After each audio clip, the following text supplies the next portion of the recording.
오늘 본문의 내용은 이렇습니다. 가룟 유다가 대제사장들과 백성들의 장로들에게 파송된 큰 무리들과 함께 지금 예수님을 잡으러 옵니다. 그래서 26장 47절 보면 말씀하실 때 12 중에 하나인 유다가 왔는데 대제사장들과 백성의 장로들에게서 파송된 큰 무리가 칼과 몽치를 가지고 그와 함께 하였더라. 큰 무리는, 예수님을 잡으러 온 큰 무리는 그냥 온 것이 아니라 칼과 몽치로 무장을 하고 지금 예수님을 잡으러 왔습니다. 여기서 큰 무리라고 말하는 것을 보니까 그냥 10여 명, 20명 이런 게 아닌 것 같아요. 어쩌면 수백 명의 무리가 지금 예수를 잡겠다고 왔을지도 모르겠습니다. 그런데 여러분, 이상하지 않습니까? 예수님 한 명 잡겠다고 지금 이렇게 큰 무리를 동원하고 있다. 뭔가 좀 이상하지 않습니까?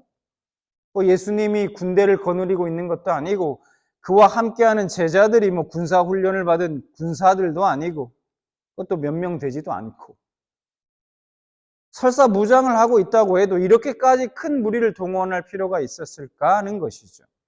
그런데 한편으로 생각해 보면 이해가 갑니다. 대제사장과 장로들이 예수님을 잡기 위해 큰 무리를 동원한 나름대로의 이유가 있었다는 것이죠. 그게 뭐냐? 당시 유월절 때문에 많은 사람들이 예루살렘으로 막 모여들고 있었어요. 근데 당시에 예수님을 따르는 무리가 굉장히 많았었거든요.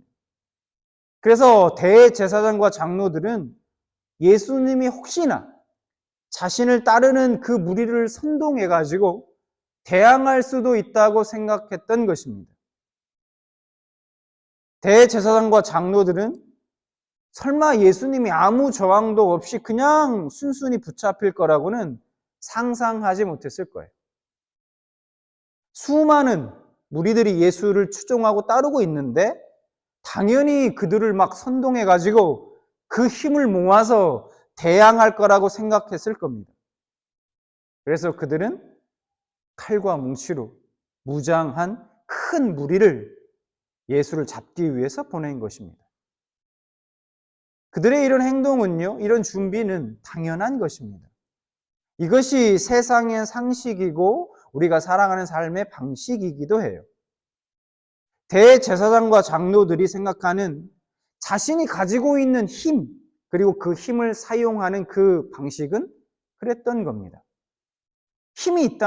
내게 힘이 있다면 그 힘을 최대한 사용해서 자신을 지키고 보호하고 뿐만 아니라 자신의 이익을 극대화하는 데에 사용하는 것은 당연한 것입니다. 그리고 그 가지고 있는 힘을 그렇게 사용하는 것은 전적인 자신의 권리라고 생각하는 것이죠. 이런 생각을 가지고 있는 그들로서는 예수님도 당연히 그렇게 하리라 생각한 겁니다.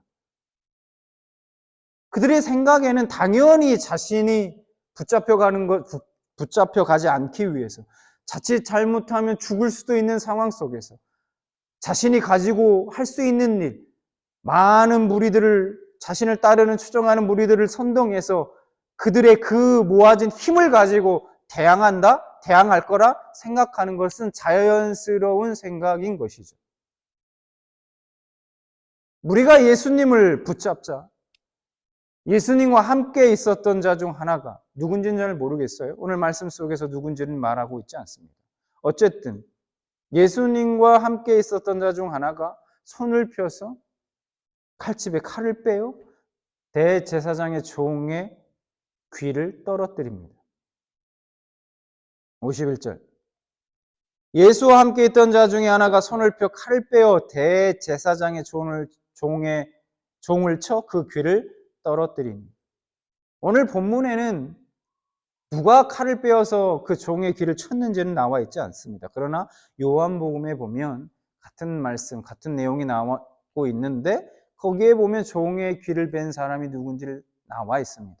그 귀를 벤 제자는 바로 베드로이고 대제사장, 길을 떨어뜨림을 당한 자, 그 자는 대제사장의 종 말고라는 사람인 것을 우리가 알 수 있습니다. 뭐 어쨌든 큰 무리들 앞에서 칼을 빼어서 예수님 붙잡히는 그 순간에 칼을 빼어 대제사장의 종의 길을 베었다는 것은 대단한 용기입니다. 왜냐하면 잘못하면 죽을 수도 있지 않습니까? 지금 큰 무리가 예수님을 잡겠다고 온 상황이에요. 무장한 상태에서. 그랬다가 대항했다가는 목숨이 위태로운 상황에 놓일 수도 있었다는 것이죠. 그러니까 이렇게 칼을 빼어서 종의 귀를 베었다는 것은 대단한 용기가 있지 않고서는 할 수 없는 행동입니다. 예수님에 대한 의리가 없이는 할 수 없는 일이죠. 자신의 스승을 지키겠다라는 마음이 없이는 할 수 없는 행동이었던 거예요. 그런데 이때 예수님이 그 제자들에게 52절에 이렇게 그 제자에게 52절에 보면 이렇게 말씀합니다. 이에 예수께서 이르시되 네 칼을 도로 칼집에 꽂으라. 칼을 가지는 자는 다 칼로 망하느니라.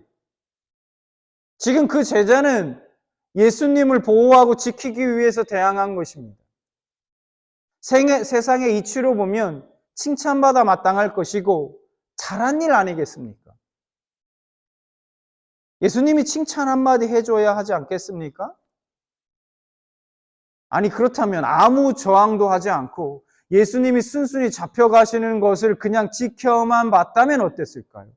오히려 그 제자는 신의를 저버린 사람이라고 비난할 것입니다. 손가락질하고 비난할 거예요. 어떻게 가만히 넋놓고 두고만 볼 수 있느냐? 그런데 예수님은 그 제자의 행동에 대해서 책망하십니다. 오히려 뭔가 이상하죠. 그 칼을 거두라고 말씀하십니다. 그리고 53절에 이렇게 말씀하세요. 너는 내가 내 아버지께 구하여 지금 12군단 더 되는 천사를 보내시게 할 수 없는 줄로 아느냐? 한마디로 뭡니까? 내가 지금 붙잡히는 게 어쩔 수 없이 이들에게 붙잡히는 줄 아니? 내가 지금 이들을 물리칠 수 없어서, 이들을 당장에 내가 멸할 수 없어서 내가 지금 이렇게 순순히 붙잡히는 줄 아니? 그거 아니야. 그런 얘기죠. 여기서 말하는 군단이란 한 군단이 대략 로마 군사 보병만 6,000명, 말 700여 필 정도 되는 규모입니다. 한 군단이요. 근데 12군단이 더 된답니다. 그러니까 엄청난 규모인 겁니다. 그러나 사실은 그 규모가 문제가 되지 않죠. 그 규모가 문제가 아닙니다. 예수님은 말씀으로 온 우주 만물을 창조하신 하나님이시기에 그냥 마음만 먹이시면, 결단만 하시면 그들을 단번에 멸하실 수 있는 분입니다. 예수님은 그러한 능력도 그러한 힘도 권리도 가지고 계신 분이십니다. 그런 예수님이 지금 그 제자에게 칼을 거두라고 말씀하고 계신 거예요. 어떤 사람들은요, 이 말씀을 근거로 해서 흔히 기독교를 비폭력주의다, 무저항주의다, 평화주의다 라고 말하기도 합니다. 그러면 예수님이 칼을 거두라고 하신 것이 정말 예수님이 무저항주의자이고 비폭력주의자이고 평화주의자였기 때문에 그런 것일까요? 그 이유에 대해서 54절에 이렇게 말씀합니다. 왜 칼을 거두라 하셨는지. 54절. 내가 만일 그렇게 하면 이런 일이 있으리라 한 성경이 어떻게 이루어지겠느냐 하시더라. 그러니까 성경의 말씀이 이루어지는 것이 예수님이 원하시는 것이고 예수님이 가시는 길이었기 때문입니다. 예수님이 가장 원하시는 것, 그것은 성경의 말씀이 이루어지는 것, 자신을 통해서 이루어지는 것, 그것이 예수님이 가장 원하시고 그분이 선택하고 그분이 가시는 길이었기 때문이라는 것이죠. 예수님은 성경에서 약속하신 일, 즉 십자가에서 이루셔야 할 일, 그 일을 이루시기 위함이라고 지금 말씀하고 계신 것입니다. 예수님은 자신을 붙잡는 사람들을 향해서도 이 같은 말씀을 하세요. 55절, 56절 이어서 보겠습니다. 그때 예수께서 무리에게 말씀하시되 너희가 강도를 잡는 것 같이 칼과 몽치를 가지고 나를 잡으러 나왔느냐? 내가 날마다 성전에 앉아 가르쳤으되 너희가 나를 잡지 아니하였도다. 그러나 이렇게 된 것은 다 선지자들의 글을 이루려 함이니라 하시더라. 이에 제자들이 다 예수를 버리고 도망하니라. 그러니까 55절에서 말씀하시는 것은 예수님이 날마다 성전에서 앉아 가르쳤지만 그들이 예수님을 잡지 않은 것은 예수님이 붙잡힐 만한 일을 하지 않으셨기 때문입니다. 그런 말씀이에요. 그런데 지금은 마치 갑자기 강도를 잡는 것처럼, 강도를 잡으려 하는 것처럼 또 잡히시는 것은 다 선지자의 글, 즉 성경을 이루기 위해서라는 것입니다.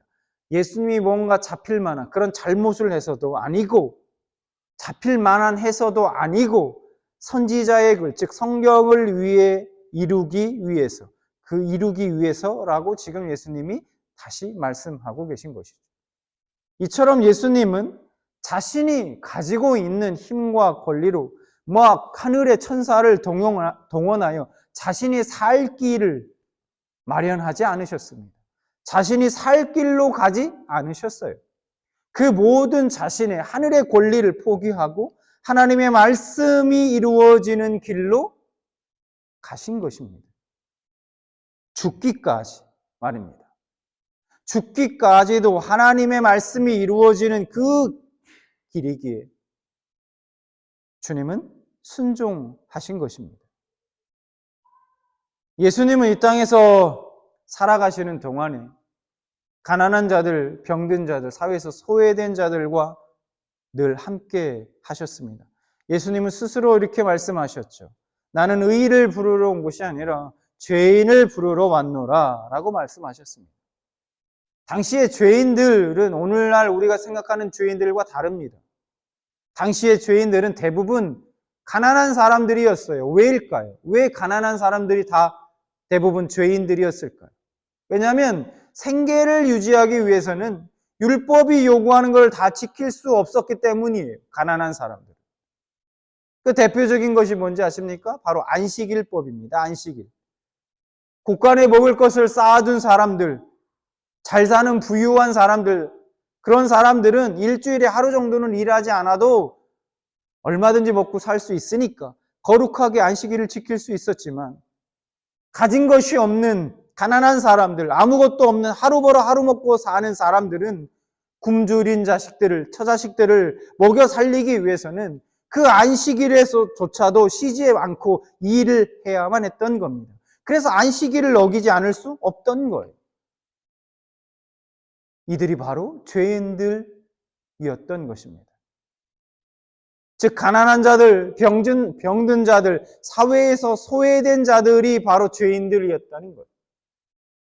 구체적으로 당시에 죄인들이라고 불렸던 이들은 가난한 자, 눈먼 자, 절름발이, 안진뱅이, 문둥병자, 장녀, 세리, 귀신 들린 자, 이런 사람들이었습니다.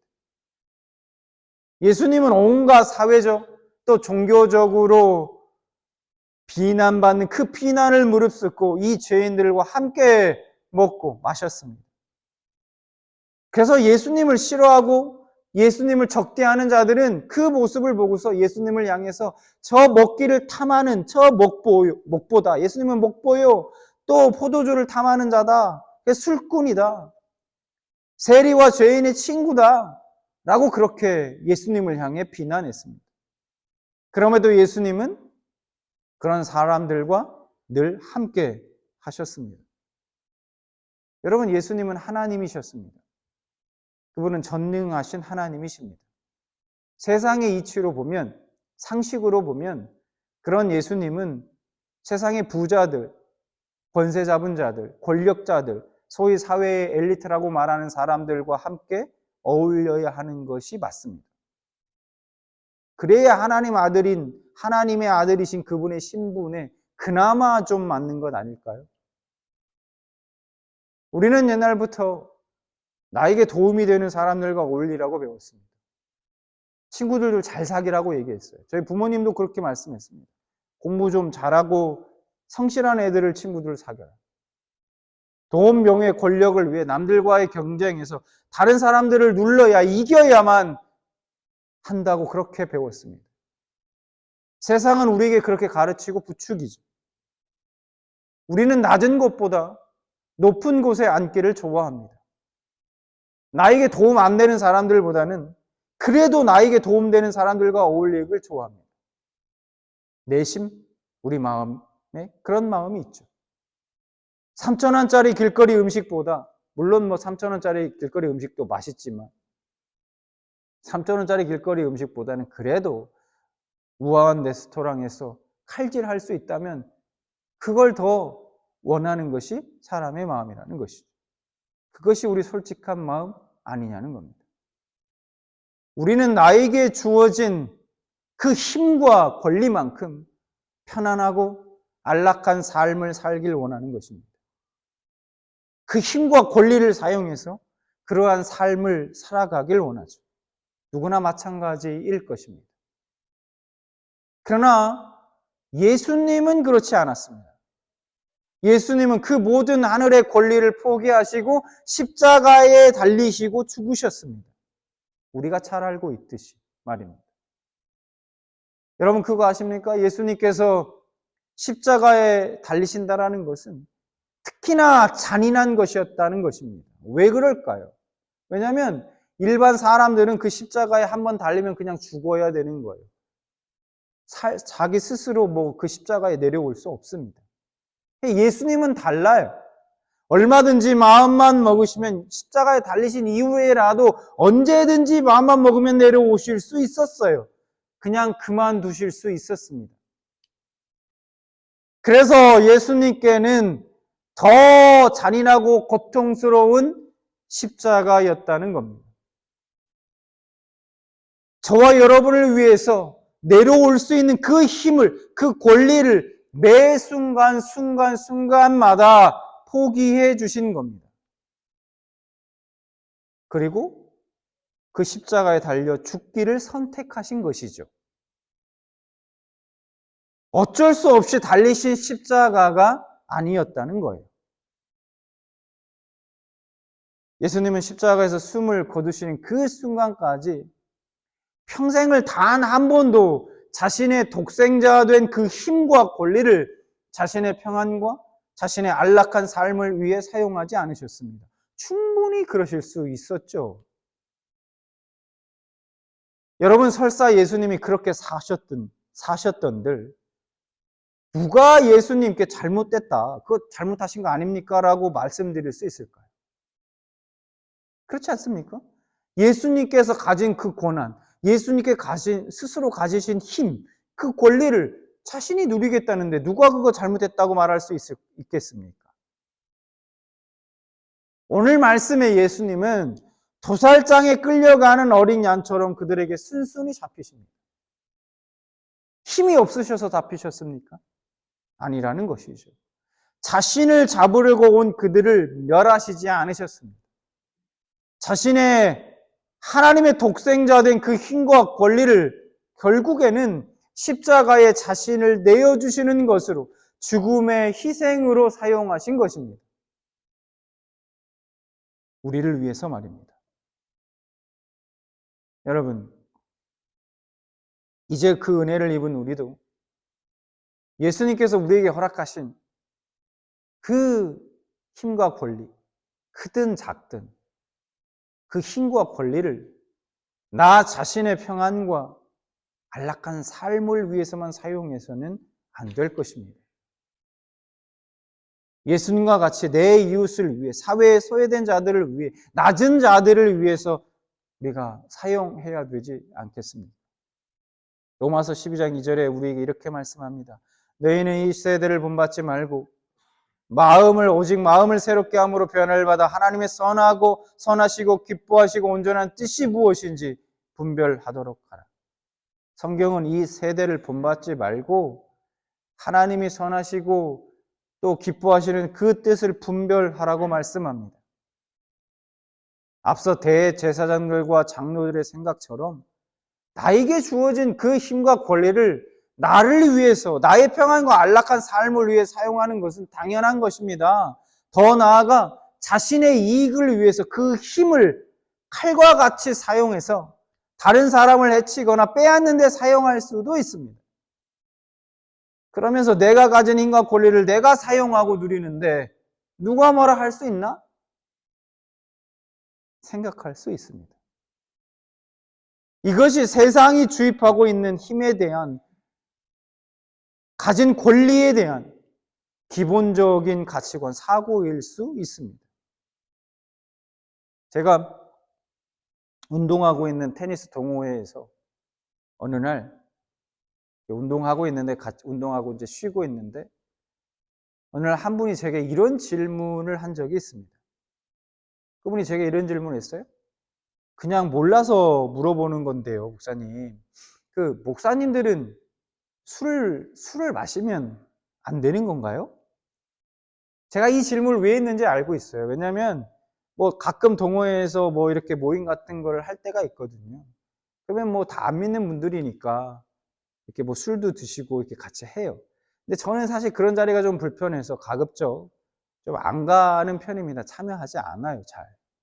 그러다 보니까 이제 그분 딴에는 왜 술을 안 마셔서, 목사님들은 술을 원래 마시면 안 되는 건지, 그게 아마 그래서 궁금하셨던 것 같아요. 여러분, 제가 뭐라고 대답했을까요? 그냥 마시면 안 됩니다 이랬을까요? 제가 이렇게 대답했습니다. 아니요, 얼마든지 마실 수 있는데 목사인 제가 술을 마시는 것이 다른 사람들에게 덕이 되지 않을 수 있기 때문에 마실 수 있는 그 권리를 포기하고 마시지 않을 수 있는 자유를 누리는 것뿐입니다.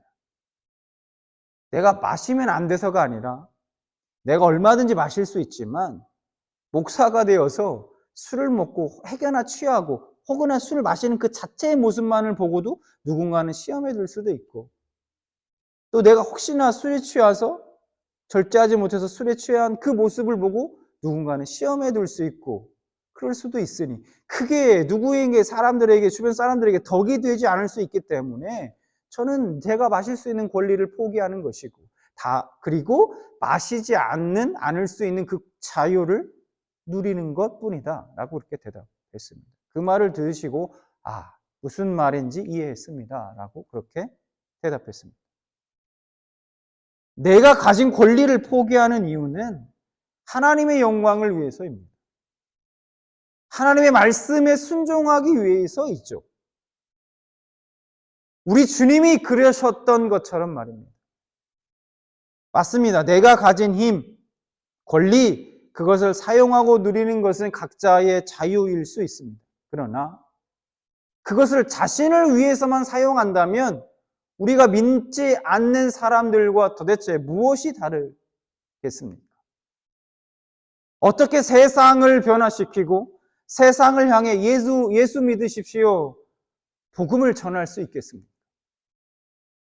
어떤 선한 영향력도 주지 못하는 그냥 맛을 잃은 소금과 같이 저 길바닥에 버려져 사람들의 발에 밟힐 뿐인 것입니다. 예수님의 자신의 권리를 십자가에 자신을 내어주시는 것으로 사용하신 것처럼 우리도 우리에게 주신 크고 작은 힘과 그 권리를 나의 평안과 나의 안락한 삶을 위해서만이 아니라 내 이웃을, 또 사회에 소외된 자들을 섬기고 돌아보는 것으로 사용해야 할 것입니다. 나의 삶에서 하나님의 말씀에 순종하고 그 말씀이 이루어지는 일을 위해 때로는 나에게 주어진 힘과 권리를 기꺼이 내려놓고 포기할 수 있는 여러분들이 되시기 바랍니다. 그렇게 하나님께 영광과 기쁨이 되는 여러분들의 삶이 되시길 진심으로 소망합니다.